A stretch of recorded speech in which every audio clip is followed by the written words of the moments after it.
मैं Sanjay sir class 9 के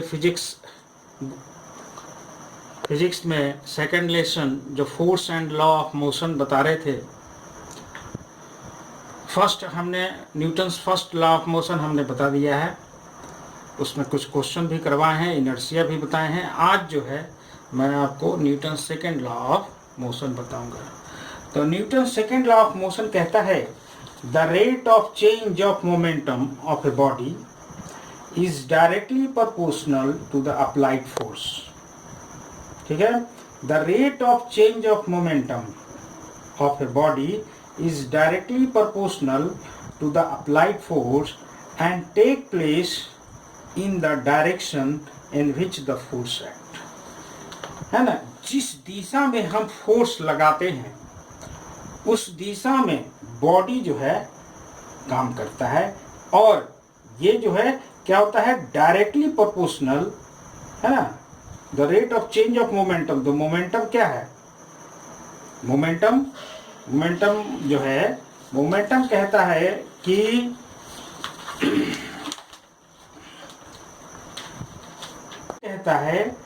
कि product of its mass and velocity, यानी बॉडी का जो मास एंड वेलोसिटी है उसका प्रोडक्ट को हम मोमेंटम कहते हैं।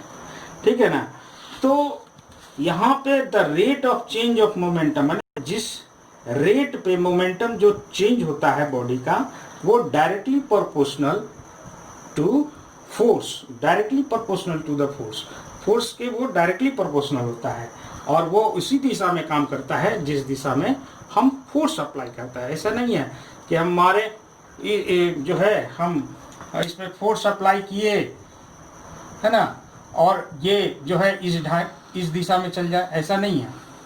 ये फोर्स हम अगर इस डायरेक्शन में हम अप्लाई करते हैं तो बॉडी इसी डायरेक्शन में आगे की ओर जाएगा, है ना। अब देखते हैं कैरम बोर्ड वगैरह जो खेलता है बच्चा लोग, है ना, कैरम बोर्ड जो खेलता है, तो यहाँ से जो ये अब इसमें यहाँ से जो है बच्चा जो है हिट करता है ना, और ये हिट करता है यहाँ से, तो ये इसी दिशा में जाएगा जहाँ ये जाके इसमें घुस जाएगा, ये पिघल जाएगा। तो इस तरह से जो हम, ऐसा नहीं है कि हम मारेंगे यहाँ तो ये जाके चला जाएगा यहाँ, ऐसा नहीं होगा। तो जिस डायरेक्शन में हम इसमें फोर्स अप्लाई करेंगे उसी डायरेक्शन में ये जाएगा। ठीक है ना, और ये क्या होगा, the rate of change of momentum, momentum का जो दर है उस दर पे, है ना, उस दर पे ये जो है क्या होगा, अप्लाइड फोर्स। ठीक है ना, directly proportional to the applied force, ये डायरेक्टली प्रोपोर्शनल होता है जो फोर्स हम अप्लाई करते हैं। तो इसको लिखेंगे कैसे, आइए देखते हैं। यहाँ पे देखिए, ये हमने सेकंड लॉ ऑफ मोशन लिखे हैं, the rate of change of momentum of a body is directly proportional to the applied force and take place in which the force act. है ना, द रेट, जिस दर पे मोमेंटम जो है body का momentum काम करता है वो जो है directly proportional to the applied force, जो वो डायरेक्टली प्रोपोर्शनल है किसका, जो फोर्स जो हम अप्लाई करते हैं, और ये उसी दिशा में काम करता है जिस दिशा में हम फोर्स अप्लाई करते हैं, है ना, यानी बॉडी उसी दिशा में जाएगी जिस दिशा में हमने फोर्स लगाया है। तो फोर्स इज इक्वल टू क्या हो गया, according to second law of motion, तो force proportional change in momentum, rate of change of momentum हो गया, तो चेंज इन मोमेंटम बटा टाइम टेकन।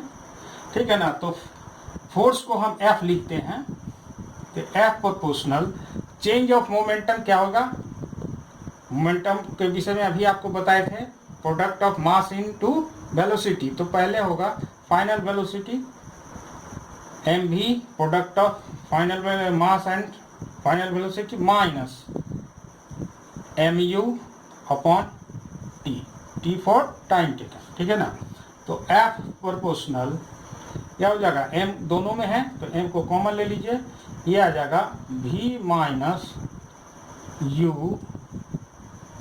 Upon t। अब क्या है, वी नो दैट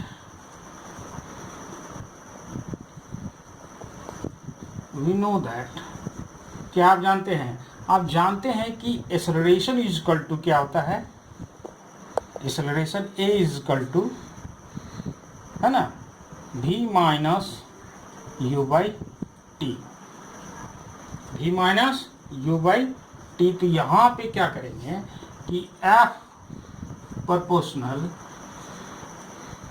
m को यहाँ पे into v minus u upon T कर दीजिए, ठीक है ना। तो क्या हो जाएगा, f proportional m into a, a for क्या हो गया, a फॉर एक्सेलरेशन,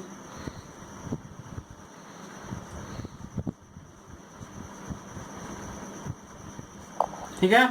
तो ये f proportional m into a हो गया, ठीक है ना। 10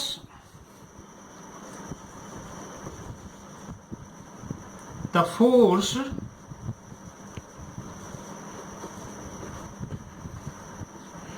acting on a body, यहाँ पे देखिए 10 the force acting on a body is directly proportional to the product of mass of the body and acceleration produced in the body by the action of the force, है ना। तो यहाँ पे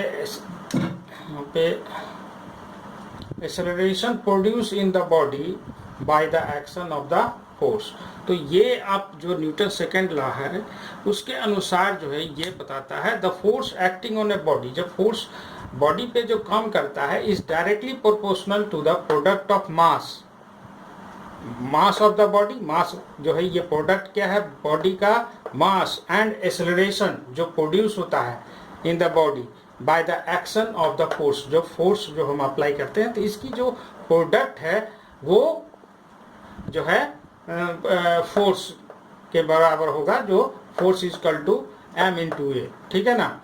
तो यहाँ पे जो हम प्रोपोर्शनल जो हटाएं, यहाँ पे f यहाँ पे दिखाइए f proportional m into a, तो यहाँ पे f इज इक्वल टू क्या होगा, f is equal to k into m into a, where k is constant, है ना। k क्या है, कांस्टेंट। तो k का वैल्यू क्या होता है, SI यूनिट में k का वैल्यू 1 होता है, ठीक है ना। तो यहाँ पर 1 से प्रोडक्ट करेंगे तो क्या हो जाएगा, m इंटू ए।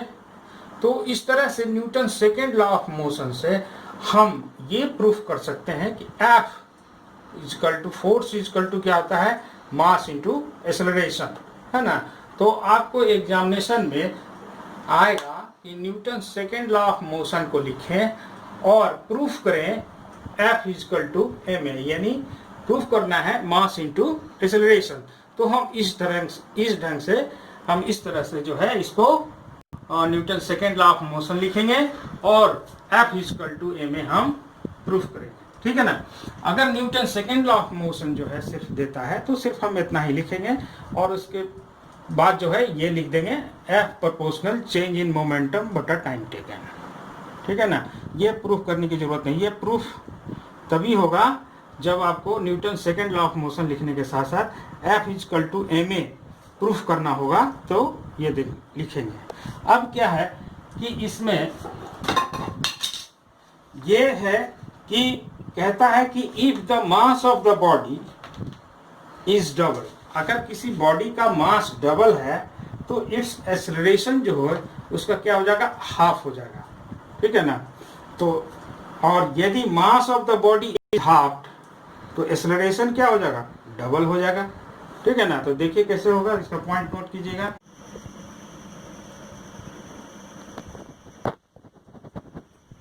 तो यहाँ पे कुछ पॉइंट है तो आप नोट कीजिएगा। कहता है कि Newton second law of motion give us a relationship between the force and acceleration. ये क्या है, force, Newton second law of motion जो है ये रिलेशनशिप बताता है किसके बीच में, ये रिलेशनशिप बताता है फोर्स एंड एक्सेलरेशन का। है ना, फोर्स एंड एक्सेलरेशन के रिलेशनशिप को बताता है। यानी फोर्स इज इक्वल टू क्या होता है एक्सेलरेशन में, मास इनटू एक्सेलरेशन, ठीक है ना, मास and acceleration. It also give us, ये इसके अलावा भी ये क्या देता है, method of measuring of the force, force को मेजर करने के लिए इन the term of mass and acceleration. तो आपको पता होना चाहिए F इक्वल टू क्या था, m इंटू ए, ठीक है ना। तो F equal to m into a, तो आप यहाँ पे in the term of mass and acceleration निकाल लिए, तो एक्सेलरेशन इक्वल टू क्या हो जाएगा, A equal to F by m. तो इस तरह से जो है, यदि आपके पास मास दिया हुआ है, फोर्स दिया हुआ है, तो एक्सेलरेशन निकाल सकते हैं। यदि मास दिया हुआ है, एक्सेलरेशन दिया हुआ है, तो फोर्स निकाल सकते हैं, है ना। याद रखिएगा, फोर्स का SI यूनिट न्यूटन होता है, मास तो आप जानते ही हैं केजी, ग्राम, जो भी हो। एक्सेलरेशन जो है मीटर पर सेकेंड स्क्वायर। तो अगर एक्सेलरेशन यहाँ पे निकलेगा तो यहाँ पे आप मीटर पर सेकेंड स्क्वायर में इसका यूनिट लिखिएगा। दूसरा पॉइंट कहता है कि if the mass of a body is double, अगर बॉडी का मास डबल है तो it's acceleration will be half, तो उसका एक्सेलरेशन क्या होगा, आधा हो जाएगा, है ना। और if the mass of the body is half, अगर मास जो है सीधे आधा है तो उसका एक्सेलरेशन क्या हो जाएगा, सीधे डबल हो जाएगा, इस फार्मूले पे, ठीक है ना। तो आप इसको निकाल सकते हैं, ठीक है ना। जैसे हम मान के चलिए कि एक कार है और कार का जो mass of the car equal to 500 kg मान के चलिए, and mass of truck, truck चूंकि हैवी होता है तो इसका आप 1000 kg मान के चलिए। ऑल्सो फोर्स जो है 100 न्यूटन है, सॉरी 1000 न्यूटन। तो यहाँ पे आप देखिए कि ये कार है, ठीक है ना,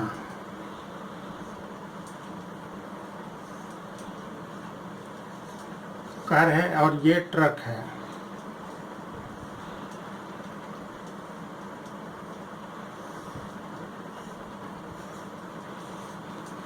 इसका मास 500 ग्राम है, केजी है।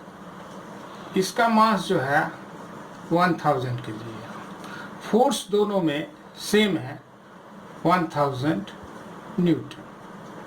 फोर्स दोनों में सेम है, 1000 न्यूटन, ठीक है ना। तो एक्सेलरेशन अगर हमको निकालना हुआ तो A इक्वल टू, तो acceleration of car, acceleration of क्या हो जाएगा, F बाई एम, यानी 1000 बटा 500 कट गया, ये आ गया कितना,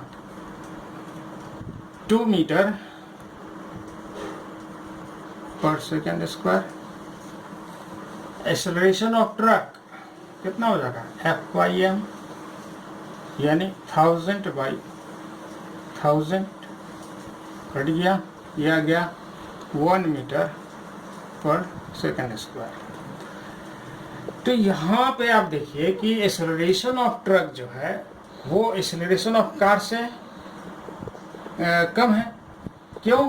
क्योंकि मास ऑफ द कार जो है वो कम है, तो मास ऑफ कार कम है और मास ऑफ ट्रक ज़्यादा है, इसलिए जो है एक्सेलरेशन ऑफ ट्रक का जो है कम हो गया और कार का मास कम है तो एक्सेलरेशन कार का क्या हो गया, ज़्यादा हो गया। इसलिए क्या हो जाएगा, AC ग्रेटर देन 80। यदि mass of acceleration of car greater than acceleration of truck, है ना, तो ये क्या हो जाएगा, फोर्स में अगर आप इसको हम इस तरह से F equal to m into a अगर हम लेते हैं तो न्यूटन हो गया, इंटू kg हो गया इंटू मीटर पर सेकंड स्क्वायर हो गया। तो इस तरह से जो है हम इसको निकालते हैं। तो यहाँ पे फोर्स का आप देखिए क्या हो जाएगा, kg इंटू मीटर पर सेकंड स्क्वायर, यानी इसके बराबर ये होता है। ठीक है, तो इस तरह से जो है हम Newton second law of motion पे किसी चीज़ का जो है एक्सेलरेशन हम फाइंड आउट कर सकते हैं, बशर्ते कि हमारे पास मास होना चाहिए, फोर्स होना चाहिए, तो हम उसका एक्सेलरेशन निकाल सकते हैं। यदि एक्सेलरेशन दिया हुआ है, फोर्स दिया हुआ है, तो मास निकाल सकते हैं, है ना। और यदि मास दिया हुआ है और एक्सेलरेशन दिया हुआ है तो फोर्स निकाल सकते हैं। तो इस मेथड से जो है हम इस तरह से हम निकालते हैं। आगे जो है इसके जो एग्जाम्पल है वो अगले वीडियो में हम बताएंगे, ठीक है ना। तो आज के लिए इतना ही, थैंक यू।